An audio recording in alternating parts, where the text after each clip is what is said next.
Grabe na po itong mga naglabasang ebidensya, pagpapatunay, pagtuturo ng mga taong sangkot sa katiwalian sa bilyon or trilyong pera ng mamamayang Pilipino.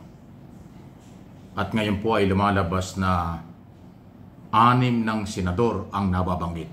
Unang nabanggit yan ay si Senador Joel Villanueva, Senador Jinggoy Estrada, tapos nga po itong pinakahuling bago ay itong 4. Former Senate President Escudero, dating Senador Bong Revilla, dating Senador Nancy Binay, at nabanggit din po dating Senador, ngayon Secretary ng DepEd na si Angara. Wow! So nagtutugma-tugma na po yung mga statement nitong mga engineer ng DPWS ng ating pamahalaan. Executive Department po ang DPWS. Kaya sa buwatan ito ng Executive Department, DPWH official, Kongreso at Congressman at mga senador. Pinagnakawan tayong mga Pilipino ng napakalaking pera, kaya tayo binaha. Kaya may mga nawalang buhay dahil sa pagbaha, nasirang mga bahay, ari-arian, at nasirang mga sakahan sa mga probinsya dahil kinuha nila ang pera. 15 to 25% sa mga proponent. Iba pa yung para kay engineer, iba pa yung para sa kontraktor, at kung sino-sino pa. Yung 15 to 25% sa mga proponent. Ang proponent po ay congressman at senador. Ang kakapal ng mukha ng mga taong ito. Mga elected senador, mga elected congressman, na dapat ang trabaho nila ay gumawa ng batas at sumunod sa batas, pero sila ang bumaluktot. Sila ang lumabag sa batas. Wow!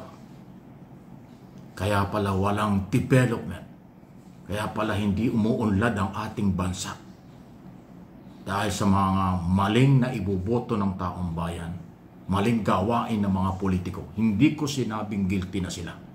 Pero itong akusasyon na nakakalula at napakatinding tunit-tuniladang pera, o tuniladang kahon-kahon, manibalit ang pera.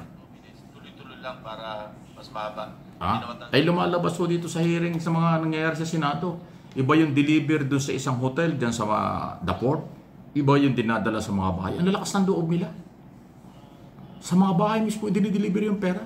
Paano nasisikmura nila? Paano na ipapakita nila yung sa kanilang asawa at mga anak? Na meron silang ganong kalalaking pera na hindi naman sweldo yun.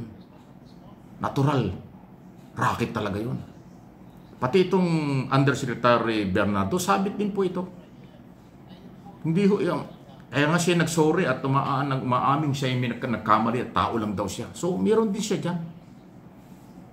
Actually, hindi dapat testigo itong mga ito. Dapat lahat kalaboso itong mga ito. Contractor, district engineer. Dapat sila lahat ay kalaboso. Magtitistigo lang sila laban sa congressman, laban sa mga congressman at mga senador. Kasi di ba, may congressman Kahayon, may Saldico, at yung 18 na unang pangalang mga congressman. Palagay ko marami pa hong masasangkot dito. Grabe. Kawawang-kawawa ang ating bayan pagkaganito. Hindi naman solusyon, i-abolish natin ang Kongreso at Senado. Alam mo, ako naniniwala, hindi ko naman nila lahat, ang magnanakaw kahit saan mo ilagay, magnanakaw. Ang korap kahit saan mo ilagay, korap. Iisipin mo, kaya pala sila gumagastos ng milyon-milyon sa eleksyon dahil pala babawiin nila kapag ka nandyan na. Yan ang lumalabas. Again, ang ating pinagbabasihan ay ang mga statement, sinumpaang salaysay at pag-amin ng mga engineer ng DPWS. District Engineer, Assistant Engineer at saka Undersecretary. Mabibigat po na akusasyon yan. Pag-amin nila, nakasama sila, and then kung saan nila dinadala ang pera at kung sino-sinong politiko na katulad ng aking nabanggit. Bali, 6 ng senador yan. Ang mga congressman 20 na. 20 congressman, 6 na senador na ang nababanggit. Wow! Wasak na wasak ang ating institusyon. Sino pang maniniwala sa ating Kongreso at Senado o Philippine Congress dito sa nangyayaring ito? Ginagawa pala nilang palabigasan ang pera ng mamamayang Pilipino. At ito po ay dito lang ho sa na-discover na Pampanga, Bulacan, Mindoro at Metro Manila. E paano yung Luzon, Visayas, Mindanao at iba pa? Marami pa hong sangkot dito. Kaya nga trilyon ito na pera ng bayan mula 2016 hanggang 2025. Isipin mo, former Senate President Escudero, doon sa issue ng impeachment, yung forthwith, hindi niya ginawa. Tapos inamin din niya dahil di naman siya makapag-deny doon sa mga donasyon tinatanggap niya mula sa kontraktor. Eh may donasyon na pala yung mga kontraktor ngayon, inakusahan pa na mayroong 15% o 25% ayon kay Josec Bernardo. Wow! Tindi. Wala na ho, nagdugtong-dugtong, nagsanga-sanga, iisa ang direksyon, lahat papunta sa proponent ng mga politiko. Ang malaking pera. Yung pinag-usapan po na 25% sa mga proponent lang yan, ha? Huwag natin kalimutan yon. Iba pa yung sa kontraktor at iba pa yung sa mga engineer, DPWH. Kaya nga pinakamahina 50% ang nawawala sa bawat project. Ay kung ghost project, wala talaga, zero talaga. Anong nangyari sa bayan natin? Anong mangyayari sa Pilipinas at sa mga Pilipino, sa ating kabataan mga Pilipino na pag-asa ng bayan pagkaganito? Ang garapal, brutal na pang-aabuso sa Pilipino at sa mga pera ng mamamayan. Hindi lang po dito mga Pilipino sa atin, dito sa Pilipinas, pati yung mga Pilipino sa abroad na nagbabayad din ng buwis, nagpapadala ng pera dito, bumibili ng pagkain at lahat ng bayarin ng kailang pamilya, bayad ng buwis yan. Pati yung inutang natin na ang collateral ay mga Pilipino, ninakaw din nila. Paano tayo makakabayad? 17 trilyon ang ating utang. Paano tayo makakalusot sa hagupit ng kalikasan kung yung perang para magbigay ng proteksyon sa kalikasan ay binursa nila, mga kaibigan?